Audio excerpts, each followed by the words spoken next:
You've probably heard the word holy before, or at least sang it in a church song once or twice. And for most people, this idea is really just connected to being a morally good person. So God is holy because he's morally perfect. Yeah, that is part of it.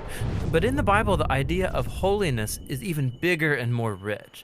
What it's really describing is how God is the creative force behind the whole universe. He's the one and only being with the power to make a world full of such beauty and life. And so all these abilities, they make God utterly unique, which is the meaning of the word holy. So a helpful way to think about God's holiness is by using the sun as a metaphor. The sun is unique, at least within our solar system, and it's really powerful. It's the source of all this beautiful life on our planet. And so you could say that the sun is holy. And you can actually take this metaphor even further in that the whole area around the sun is also holy.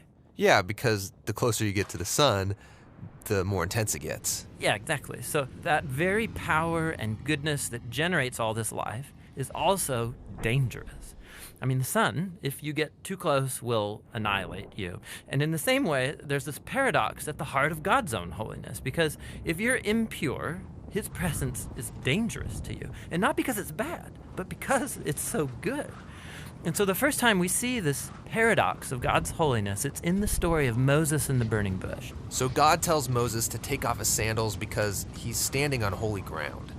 And Moses covers his face in fear, and God says, hey, don't come any closer. It's intense. It's actually that intensity of God's holiness that's explored even more in the stories about Israel's temple, which was the main place where God's holy presence was located.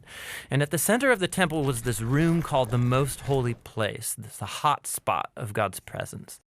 And whether you're an Israelite living in the land around the temple or a priest working right in the temple, you're in proximity to God's holy presence, which is dangerous.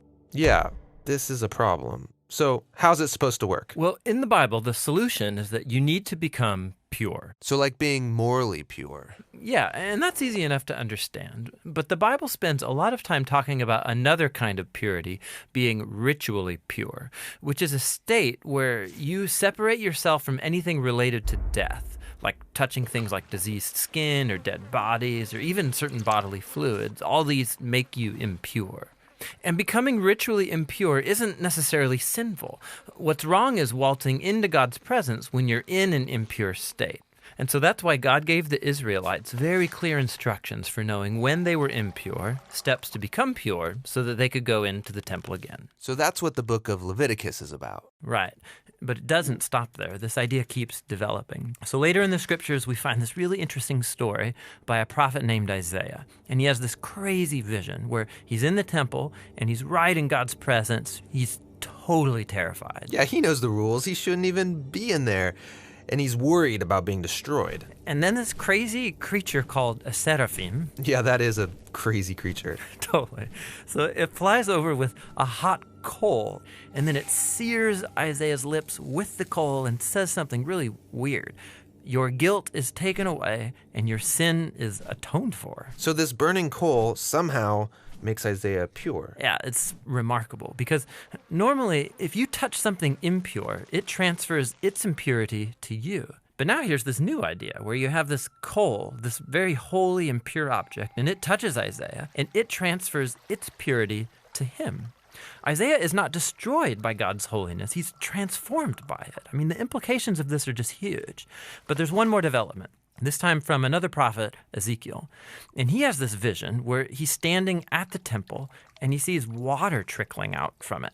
And then that water turns into a stream, and then it grows into a deep river that starts flowing through the desert, leaving this trail of green trees behind it. And then it flows into the Dead Sea, making everything fresh and alive. So instead of becoming pure first and then going into the temple, here God's holiness comes out from the temple, making things pure and bringing them to life.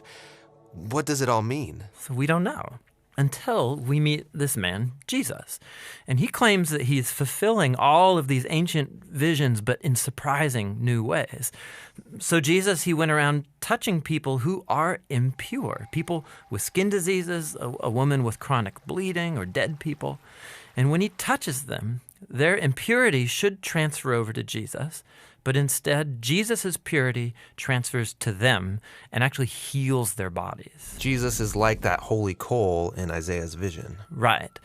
And Jesus claimed that he was the human embodiment of God's own holiness, and that he and his followers were now God's temple, so that through them, God's holy presence would go out into the world and bring life and healing and hope. And so this is why Jesus described his followers as having streams of living water flowing out of them. So this is our part of the story where we find ourselves now, but where's this all heading? So the last pages of the Bible end with a final vision about God's holiness. And this time it's by a guy named John. And in his vision, we see the whole world made completely new. The entire earth has become God's temple. And Ezekiel's river is there, flowing out of God's presence, immersing all of creation, removing all impurity, and bringing everything back to life. We believe the Bible is one complete narrative, so we're making these videos to trace a theme that goes from the beginning to the end of Scripture. We're also making videos for every book of the Bible to help you understand its literary design and main themes. We're a nonprofit and we need your help to make more videos. We're always making our next video, and you can help us make that happen by going to jointhebibleproject.com. You can download high-resolution versions of these videos that don't have this little outro right here. You can play them at your church or small group or whatever. You can get study guides, all kinds of resources, all for free at jointhebibleproject.com.